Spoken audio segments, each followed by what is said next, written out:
a dragon boat. Ah, hold on. Oh, how to start a dragon boat team. Story about staying positive. Okay, so basically I'm gonna tell you my life story from like when I started uni until basically now. So the first few chapters is kind of like the build up to how I ended up starting the team. And then the middle chapters are like how I started the team. And then the last few chapters are what I've learned from starting the team. So about me, hi, I'm Kat. I started in paddling in October 2013 with Marinopolis DOD. I've been on the U24 national team twice. I've paddled for Premier Women with 20 Dragons and Club Cruise in 2018. And I started the team in 2017 because there was no other U24 teams that I knew of or seen or heard of since at Carleton University or in Ottawa in general. And I've organized 3 paddle air competitions in 2018, 2019, and 2020, thankfully, right before COVID hit. So chapter 1, early beginnings. So these are my early beginnings. On the right picture, that's like us at our first DOD practice where I first touched the water and was like, wow, dragon boat's so cool. So amazing. It's like, whoosh, like you like hit the water and it goes like glide. And so it's super awesome.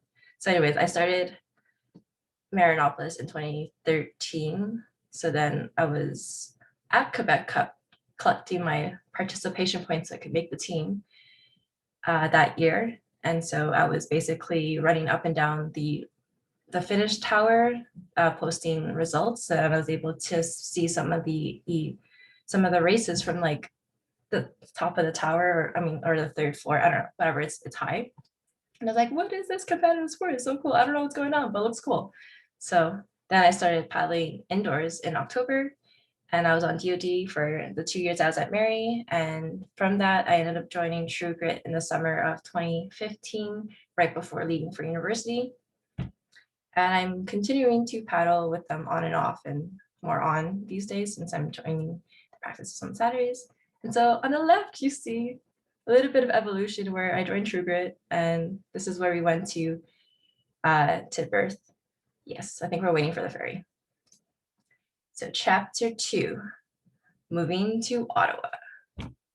So when I got there was like basically no U24 dragon boats paddlers to be found. Like if you found any, they were probably like part of their like parents like corporate or community team or like beer leagues kind of. So there wasn't like acting a full boat of like U24 anywhere that I knew of, and I still don't know to this day. So I also couldn't find any indoor dragon boat training or like any like available like rentals or OCs or anything. So I was like, okay, I'll just like reach out to Galley Girls because those are the only team I knew from Ottawa, but they were like pretty fast they're a pretty fast team. So like I showed up to their practice and then they're like, you don't have the skill level yet, so come back next year. And I was like, okay. And then so this is the first time I ended up finding the RIDEAU Canoe Club, which is where both the Ottawa Dragon Boat Club crews go and the Bytown Club and the Bytown boats go, and all the other community boats that might train just for Ottawa Dragon Boat Festival or all summer long. But anyways, I didn't know anyone in Ottawa who paddled at all in 2015. And I kind of reached out to Cascades Women, but they're basically in Wakefield, which is north of Gatineau, which is like pretty far from my school. And would probably take like over an hour to get there. I don't even know if there's buses that go up there. So basically would have been pretty difficult or impossible. So yeah. Oh, wait. Oh yeah, so then I just didn't practice until Quebec Cup, and then I just didn't practice after that until the 5th test. And then I was like, wait, I don't want to be 9th, I want to be 1st. So I trained harder, basically. Yeah, I felt like I needed to prove myself because I was like, well, if I'm going to be paddling for them, I have to be like good enough to be worth taking some non-local person because I'm like not training with them. I'm only going to show up for the summer season. Like I better be good. So then I made a bunch of gains at this awesome gym, which I think he closed since COVID, but he's kind of evolved into something else. I'm not really sure, but this like original gym, I don't think he has it anymore. So yeah, major gains from 2015 to 2018 at this gym, this awesome gym. Even Mark even made me try CrossFit, which I ended up doing for like a year. And then at that gym, like he gets a lot of like the competitive and like strong paddlers from Galley Girls and Sport Chicks. So I was able to like meet all those people, and they were pretty awesome and friendly. And they gave me lifts home because I'm like was some poor student who like had no way to get home from there because it was kind of like in the middle of nowhere.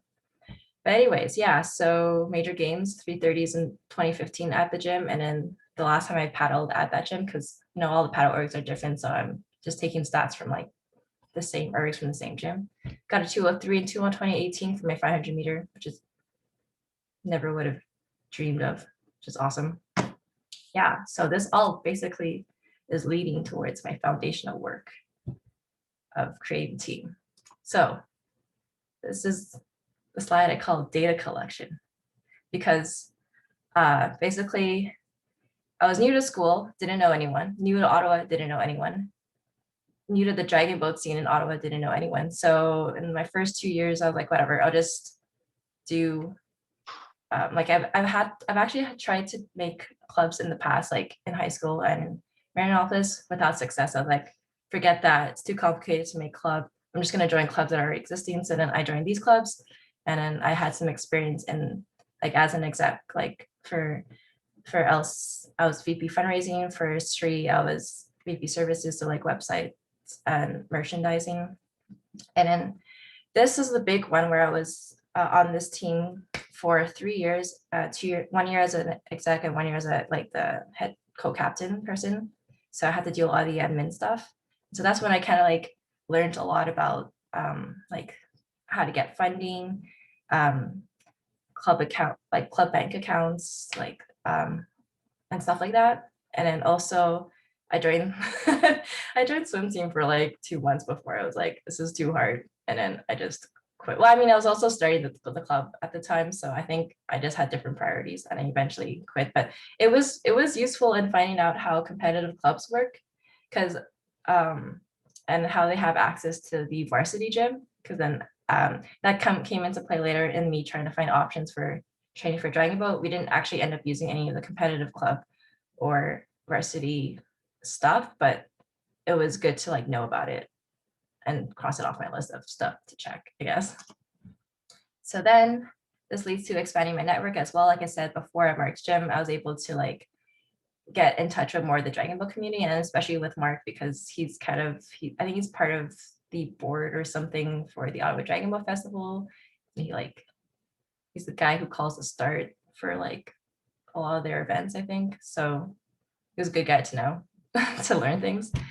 And then also in the meantime, I was still going back to Montreal during the summers in my first 2 years. So I learned to be a paddle pirate, which is a name I made up for myself, because I basically just wait at the docks hoping someone has an empty spot, and then I just jump in and I'm like, hey, cool, thanks for taking me. This is great. I get to practice more, and I get to know more people, because I mean each boat is like 20 people, so you don't meet all of them, but like the more practices you go, eventually you start to meet more people. So these are some of the teams I've jumped in with for at least like one practice, if not many practices. So yeah, it's like, so for example of like how this is useful, it's like, okay, so I was on Sugar, and then they're like, okay, what the women B team, like they're looking for like people to fill the boat, or like if you want extra practice, go see them. And so I went to see them, and there I met Johan, and Johan's awesome, and he like, I think he's pretty important in like me improving in my paddling. And then Johan's like, oh, I also coach Concordia, do you want to jump in on Concordia practice? Like, okay, so then you jump in on Concordia practice. And then like, oh, sometimes Armada had like an MTC, and he was coaching Armada at the time, so it's like, oh, do you want to jump in? I'm like, lol, you guys are all super buff and huge, but sure, why not, because it'll be fun. And wow, the boat goes fast. And then so eventually you just like, it's like connections like that eventually like can lead you to one thing to another thing to another thing, and then so you meet a lot of people along the way, which helps you build that network, which is useful not just in dragon boats but in life when you're trying to find a job. That's how these things work, I think. I haven't actually tried to network for jobs yet, but I feel like it's transferable. And then also as well, trying out for the U24 national team, you get to like meet a bunch of like people who are super passionate and like basically top of your sport. So those are awesome people to make connections with. So on to chapter 4, trying out for the national team. So this is like basically my whole evolution of becoming a competitive paddler, because I don't know, it started with an OC session I had with Kat Messina, and she was like, oh, you seem like you'll be pretty fast, maybe you should try out. I was like, okay, sure, my friends are trying out, why not? And then I don't know what, yeah, so I started with some pretty slow results in the first fitness test of like a 250 on the earth, like no pull-ups, 2 reps. I was like, yeah, I'm still gonna try out because why? Because everyone else is doing it. And then so, but because I already signed up, I was like, well, if I'm gonna try out, I have to like actually try out. And so I was like, I have to get better. So that's what I did. And I got better because when you practice, you get better. Pro tip. And then anyways, in the process, it was like super fun. Look at all these happy faces. Yeah, so that's how I was like, oh my God, Dragon Boat's so fun, so fun. And I thought maybe I'll like slow down after like doing one national team. But then it was like, no, I want more. So then I came back. Anyways, I came back to Carleton. I was like, I need to start a team. Spoiler alert for chapter 5, starting the club. So I never really meant to start it by myself. I think it started with like me wearing a Dragon Boat jersey. And then there was these people at the gym, they're like, oh, do you Dragon Boat? Like, do they have a team here? I was like, oh, no, they don't have a team. And I was like, ooh, in my mind, I was like, ooh, people are actually interested in paddling. I thought nobody would be interested in Dragon Boat paddling. So then from that, like we were supposed to start together, but then they were like, we're too busy. We're in industrial design. I was like, okay, bye. So then I ended up being by myself. And my friend was like, oh, I'll help you. And then he ended up realizing that he wanted to start a club of his own. So then he disappeared too as well. But we really helped. Well, we kind of helped each other out a little bit because we were both starting the clubs from brand new. So we helped each other out for a while, and he joined the team, but he just wasn't exec. And then MJ appeared in my life in November 2015, and she was like, hey, I saw you posting in the Ottawa Dragon Boat community. And I was like, whoa, who is this random person? But we have so many mutual friends, so that's cool. And then she's like, you should host a paddle or competition in Ottawa. And I was like, what? Is anyone going to be interested? And she's like, yeah, for sure, blah, blah, blah. And she like basically convinced me that it would work. And I was like, okay, it'll work. And then I just have to go make it happen. And so yeah, as I mentioned earlier, I had to use my knowledge and experience as an exec from other clubs as a starting point because I just wanted my own team. I've been paddling at like Concordia, like I paddled like sometimes I like jumped in on DOD even though I was like already graduated, but I was like whatever, like extra practice is good for you. I think I might have been on the McGill boat once just because my friends were on McGill. I was like, I want to practice you guys. So yeah, but I was like, but I want like my own university team and like to have fun like with them while I'm in Ottawa. And especially I think at this point I was like, I'm probably gonna have to find a co-op that might be in Ottawa next year. So like, what am I gonna do for the summer? So gotta start the Dragon Boat team, obviously. That's the clear conclusion. So to start with all the administrative stuff, like looking back, it would have been cool to have like a checklist, but like really there's no checklist. You just have to like start with one thing that leads you to another thing, that leads you to another thing, and you kind of figure it out. So first step obviously was to become an official club by your students association. So I went to CUSA. So they guided me how to set it up. Eventually I got a club bank account, and by being a club, you're able to have access to like a bunch of services. So that's really good to take advantage of. So like printing invitations to club events to like advertise your club, access to like borrowing tables to table in the UC Atrium, which is like our big hub thing, like big open space where a lot of clubs will advertise or sell things or whatever, like while people try to get the class and you're like, wait, but do you want to join Dragon Boat? Anyways, so yeah, you get access to free tables and spaces to advertise for your group. So being part of the student association is like very, very, very important as like the first step. And then also because the team was really basically brought in from word of mouth, I had a lot of engineering friends like join, or friends of friends join. So then we were able to say like we're kind of like an engineering Dragon Boat team, because like more than half the team was engineering. So we also applied for funding from Carleton Engineering Society. Yeah, sorry. I'm like, don't know how I was gonna link that to recruitment, but recruitment is like the second most important after signing up as a club. Because like, so you need to print those posters. I printed a lot of posters, probably wasted a lot of paper, but it works. It doesn't bring a lot of people in, it brings 1 or 2 people in, but if it brings 1 or 2 people in, those 1 or 2 people can bring 1 or 2 people in too. So now you have 4, and those 4 people might bring another 1 or 2. So creates buzz, and that's important.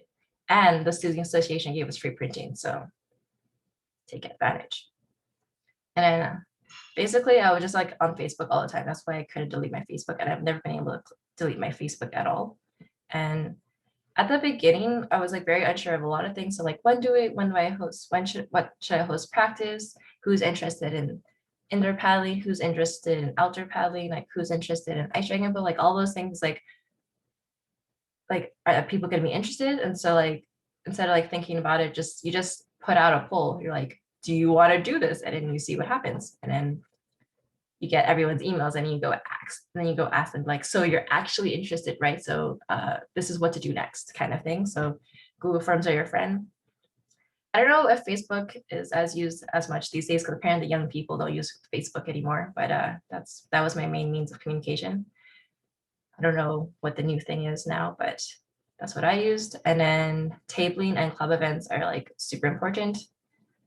It doesn't seem like you're recruiting anyone, but you never know who you're gonna recruit. Like, but after talking with some teammates, like people that were like, oh yeah, I saw you at that table that one time. I was like, oh really? So I didn't waste my time just sitting at a table for hours, just be like, hey, do you want to join Dragon Boat? Explain what Dragon Boat is, bringing my laptop, be like, this is Dragon Boat. Oh yeah, so getting a reusable banner is also key, because I used to have like, this is one of the newer tabling, because at the beginning I was pretty much doing tabling by myself or with anyone who was like, oh, I'll help you out. I'm like, yes, it's becoming something. Anyways, also yeah, so back to the network thing. Networking is key. We found our coach through a mutual friend, I think Carlos, maybe, I don't know, I don't remember. Someone reached out to me and was like, oh, I have a friend in Ottawa who could coach your team. I was like, okay, cool. Didn't ask for it, but that works, because that's how we found Ryan. Ryan's been with us and been supporting us since. So yeah, you need to sign up with your club association. You need to recruit a lot of people and probably find a coach. So this is our training evolution. Yeah, so we had, in the first year, it was basically just me for the fall winter. So as much as I would love to spread myself everywhere, I was also taking all of my design courses, which I didn't do well, probably, maybe because I was splitting my time, but that's okay.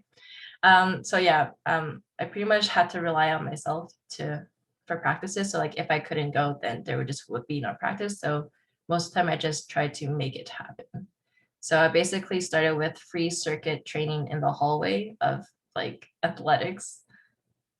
If Carleton's listening to this, I don't know if we're allowed there, but it's like public space. So like, in theory, it's fine. It was free. And then during the summer, we had about 2 water practices, sometimes 1 if we weren't able to book because we were practicing Tuesday, Thursday. So sometimes we weren't able to book one of the second days. So then sometimes we'd have land practice. But then by the summer, I don't know where everyone came from, but they just showed up randomly. And then you just slowly like find the people who are more involved or who are more interested. And you're like, hey, do you want to help me with this? And they're like, yeah, sure. And I'm like, yes, thank God, I'm not alone anymore. So then we ended up with 2 captains that then quickly turned into 4 captains. Then in the second year, well, I mean, as you can see, when you have more people, it's easier to do more things. So second year, we are still doing free circuits. I think we moved to the squash courts because I didn't know that before. So another captain was like, hey, you can rent out the squash courts for free. I'm like, what? Didn't know that. Cool. So we rented out those, even though we rented those. It's like, it's fine. And then we had 2 water practices, and then we started indoor paddling and at the Boys and Girls Club in Bayshore. And we also did the Ice Dragon Boat Festival, which was like, oh, that's a total lie. We had 2 boats. Sorry. Yeah, we had 2 boats both years. Yeah, my bad. Yeah, so in fall, winter, we had 3, 4 captains, and in summer again, we had 4 captains. And then in the most recent year, so in the fall, we had 4 captains. And then since we knew we were like half of us were graduating, we were like trying to transition towards new captains. So we added 4 more captains. And this way we were able to do, and then, oh yeah, and then Kieran found the indoor paddling at Carleton, and he organized that whole thing, even though I had thought I had tried like 2 years ago and it didn't work. He worked some magic and it worked. So that was awesome because then it was a lot easier for recruiting since nobody had to leave campus. We also started the group training at RIDEAU CrossFit, and we had 2 boats at Ice Dragon Boat Festival before shit hit the fan. Anyways, chapter 6, indoor erg champs.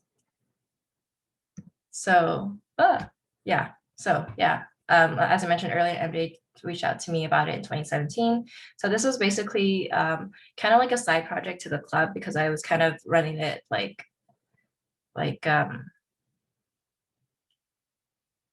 I pretty much ran it by myself for the first year, but I guess I was running the club by myself for the first year as well. But basically just like reached out to Scott and Katie, figured things out, and then they just came with their ergs, and then we were able to drum up a lot of I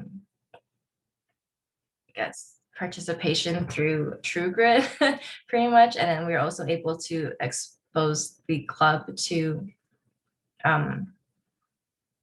like a paddle erg, because before, like in the first year, like nobody, like people had joined the team, but they were just doing like circuits and then had never had a chance to like even touch a paddle erg. And so that helps, I think, show people like what dragon boat training can be all about. And so yeah, eventually in the last year we did have more paddle sessions with Mark on top of the indoor paddling and the CrossFit. So we ended up being able to run this event for 3 years at pretty decent cost because we were able to apply for funding from school to pay for the school for the venue rental. Yeah, so that was a fun thing.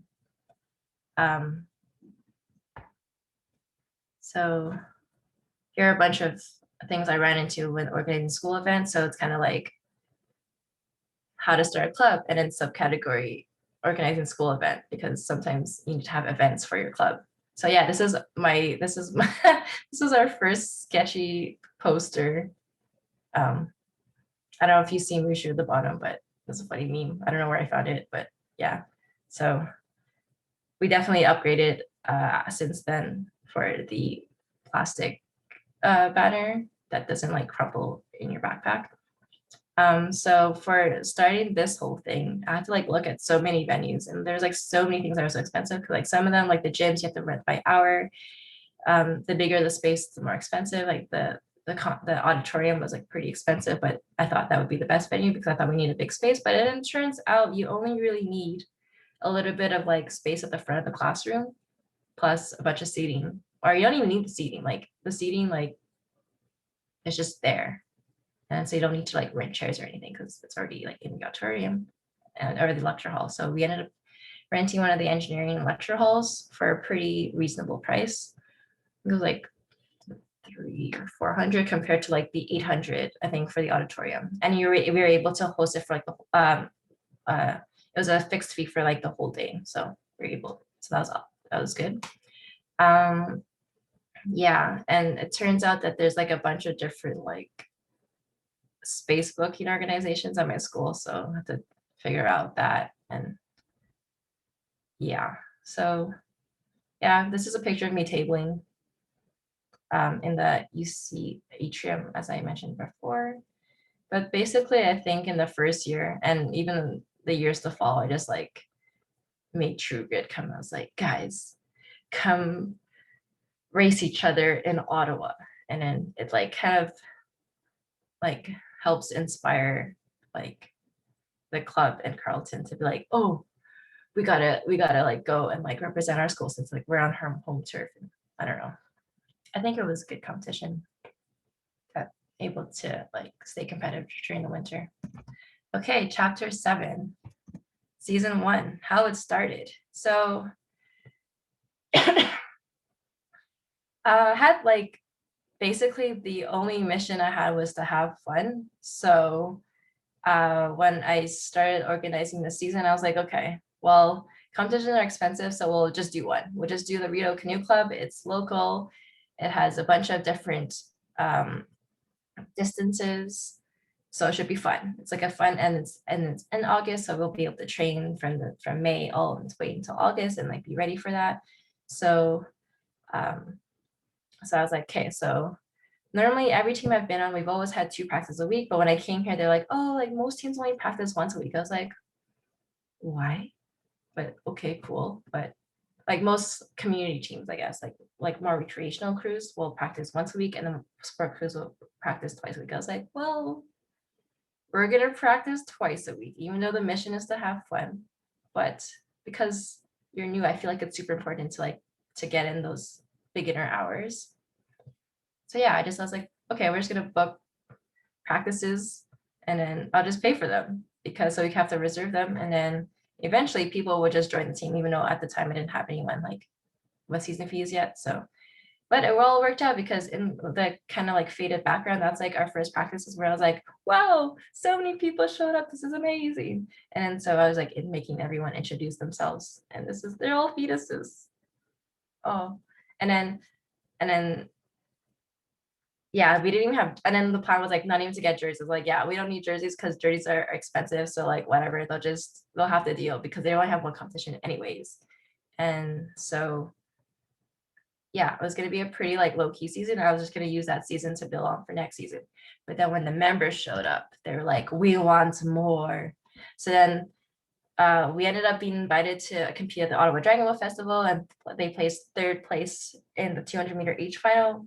Although I wasn't really there for it, ended up being a good thing, because then I was able to see that I could rely on Kieran to be like a new captain, because I was like, Kieran, you're in charge. I'm going to Vancouver by, because I was signed up for Concord that year, and it was the same weekend. So I was like, oh shit, but yeah, okay, Kieran's in charge. And they did a good job, and they went to the first day, they qualified for the second day, and they did amazing. And then when the season was over after August, they're like, but we want more. And it was like, okay, we can have more. So then we ended up booking an extra 10 practices and showing up to Quebec Cup, where I think they had a pretty good time in Montreal for that overnight competition. And then we also ended up ordering jerseys, although they didn't come in time for Quebec Cup. We got them eventually. So yeah, at the top you see Michael holding their trophy that they got for 3rd place. And at the bottom you see us at the basin, I guess, paddling up to start a race at Quebec Cup. So then by the end of this season, we had 4 captains, and then the mission became, we want to be more competitive, I think. Or we were slowly going to become more competitive. So season 2. Oh no, we're running out of time. Sorry. So yeah, we got jerseys and we started doing indoor paddling. And then we bought paddles for indoor paddling, and we went to the Ottawa University, not Ontario University Indoor Championships in Toronto.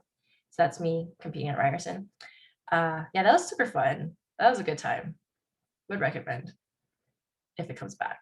But anyways, yeah, and then it was also the season we ended up joining Bytown. So that was a huge help, because they did all the DBC stuff for us, like the member registration and all that, and like helped with providing extra practices and the like extra like mini camp and stuff like that. So it was like great being able to be taken under someone else's wing, and yeah, and on top of having more captains compared to just me in 2017.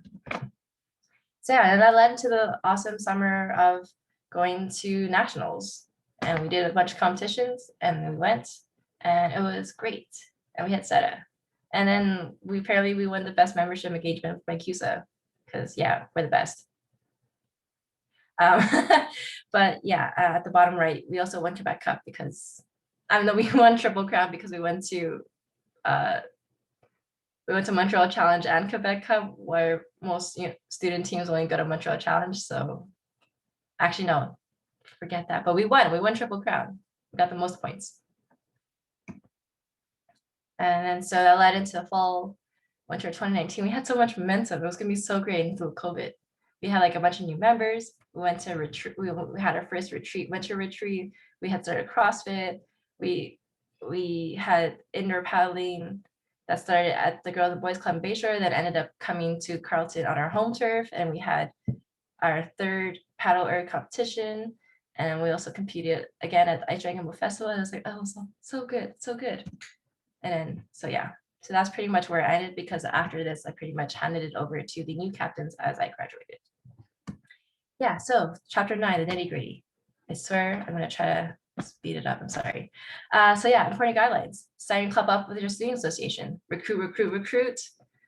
Have events regularly and don't bail. So like if you say I have practice on Fridays, you have to have practice on Fridays all the time, like no matter what. Like even if only one person shows up one day, that's fine. You host it. You don't cancel it because only one person shows up. You need to like create that regularity for people to know, like in their brain, oh, I didn't go that week, but they still have it. So I'm going to try to go next week. So just to have people know that your practice is on Friday is really important, because if you like have it and then only one person shows up, so you cancel it, or if you hear that no one's going to come, then you cancel it. Like people were like, oh, there's like maybe a practice on Friday, but I'm not sure because sometimes it gets canceled, or like some people don't RSVP, so then like they were planning to come and then you cancel it, then like, oh, I guess I won't go anymore. So like it's really, I think it was really important to not bail on your own practices, especially like especially when you only have one. But even if you have two, like you should really, I think it's really important to have like a regular like meeting time, so that people who are not regulars just know that it's regular, so they'll show up eventually, hopefully. Like that's the goal. So like when I was in the first season, it was just myself, so like you can't have that many practices. Like I can't like I think having one practice a week is like the best bang for your buck, because let's say you have practice on Wednesday and you have practice on Friday, like people will be like, oh, I won't go on Wednesday and then because I have too much work, but I'll have time to go on Friday. And then Friday comes along and be like, oh no, I still have too much work. So then but then if it's like there's only an opportunity on Friday, and then be like, okay, I have to go on Friday. Like I have to go on Friday. So then like, I don't think I explained that right, but like basically if you have two options, like sometimes one option will always get overlooked anyways, because it's earlier in the week. And I find if you have one that people have to commit to, then I think you'll have the best turnout for that. But I mean, if you have more captains, it's better to have more because everyone's schedule is different. But like as like the sole person taking care of the club at that time, I think one practice was enough, because once I do two, that's already double my time, right? So if you can have the one practice that you can commit to, I think that's ideal. And then also free events, mega important. Why would someone pay $5 to try something they're not sure of? Some people might do that, which is great, but some people don't. So you have to like promote like how it's free,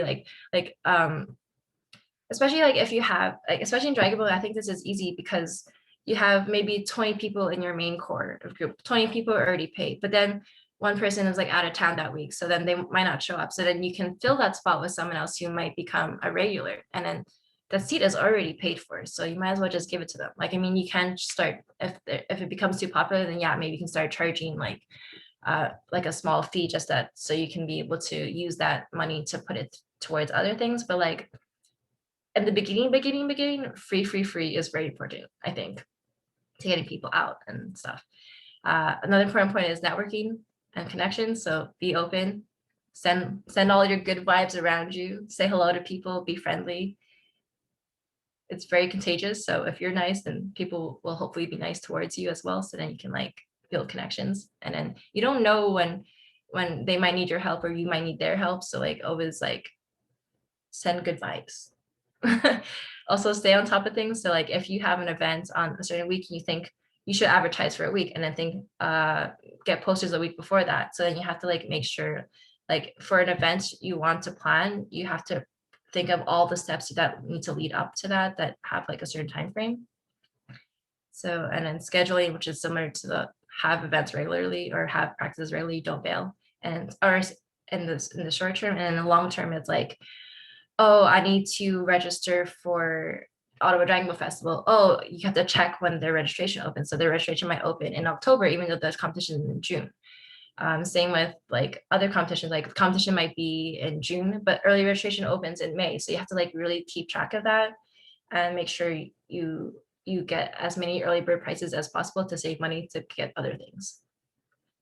And yeah, sometimes it ends up being important to kind of front some money, even though like, so you might have to register in October and put some money down, even though you don't actually have your paddlers yet. But like, I guess sometimes you just have to have faith that people will show up.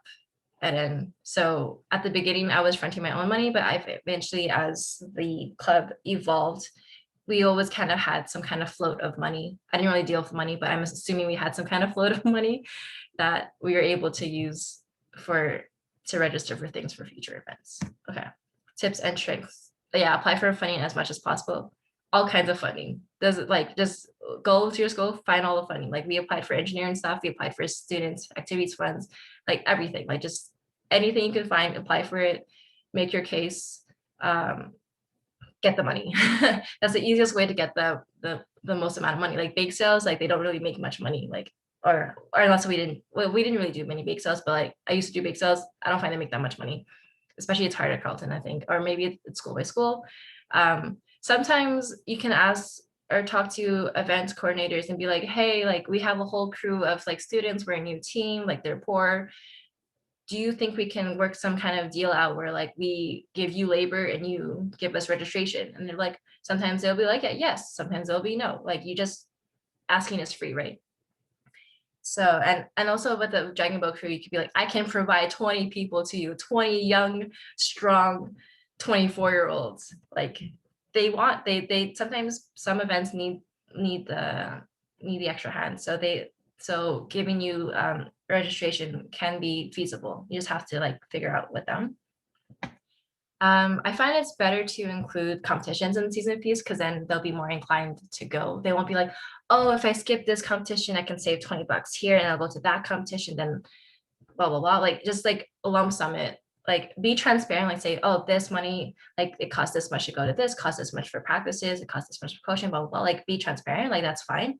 But I feel like so that to help people explain why they're paying so much money to do this awesome sport. But then it's also easier to like collect fees all at once versus like having to chase everyone for payment number one, then chase everyone for payment two, but always put like a small message, be like, if you cannot pay all of this upfront, please talk to a captain, and then you can work out like case by case, different payment schedule with that single person, but they will have to come to you, and so you'll have a few less cases to deal with. Versus like telling everyone, okay, 3 payments in this day, this day, this day. But if you just lump sum it, then you just chase everybody once.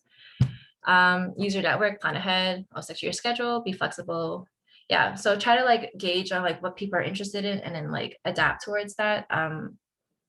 Some like if people weren't interested in going competitive, we might have just had the simple season I had planned for, but because people showed a lot of interest, we made more opportunities and more practice and more stuff because people wanted more.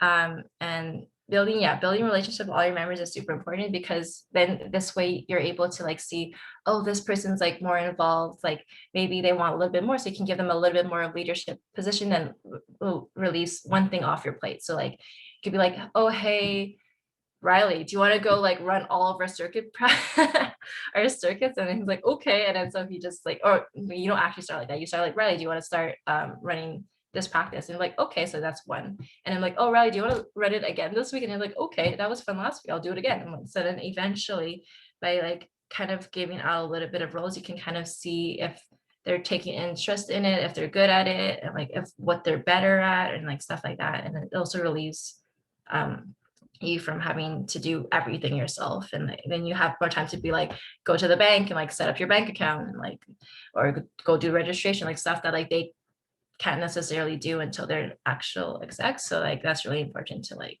And then when people know that you know them, they'll be like less inclined to skip practice because we're like, oh shit, Catherine's gonna shit on me if I don't show up. You're like, yes, that's right, show up. So yeah, make sure you know everyone, know your members and stuff. Yeah.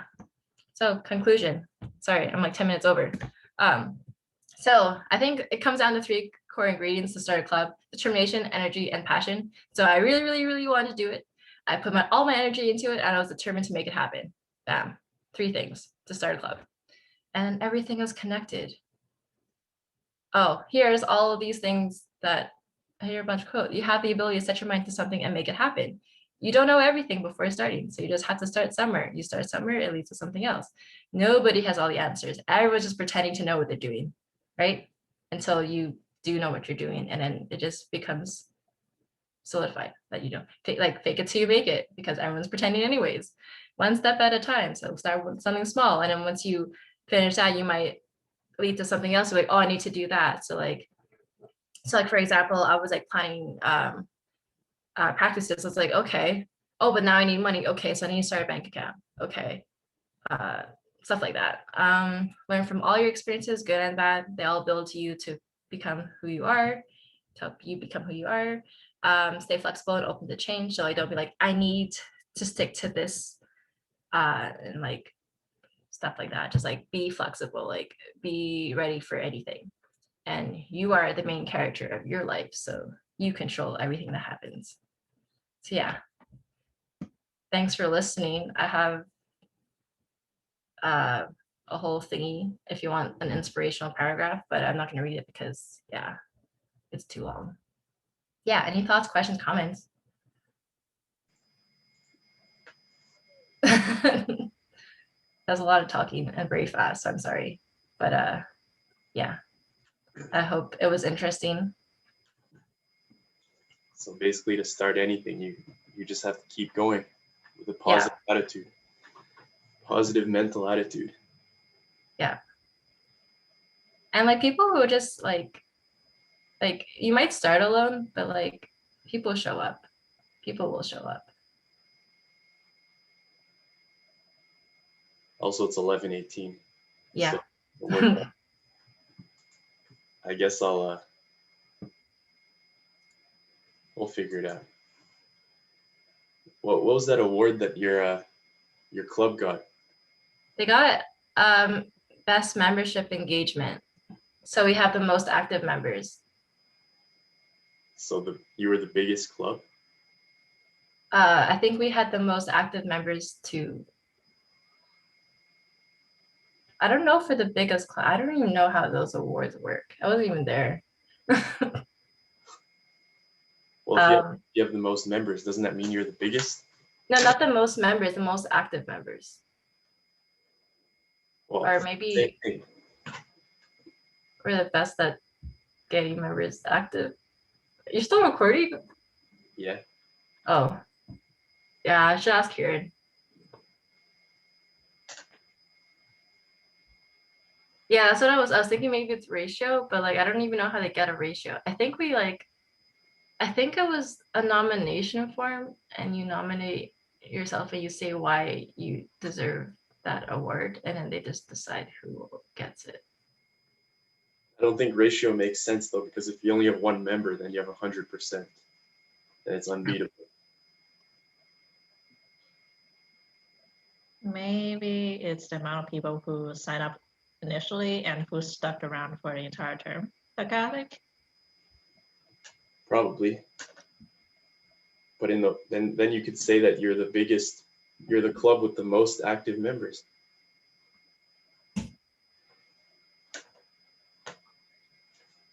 I was in the Tesla.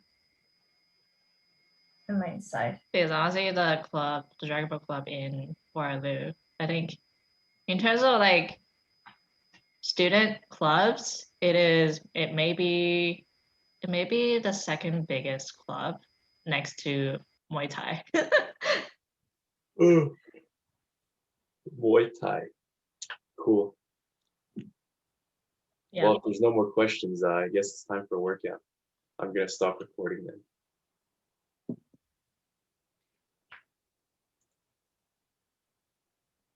Yeah.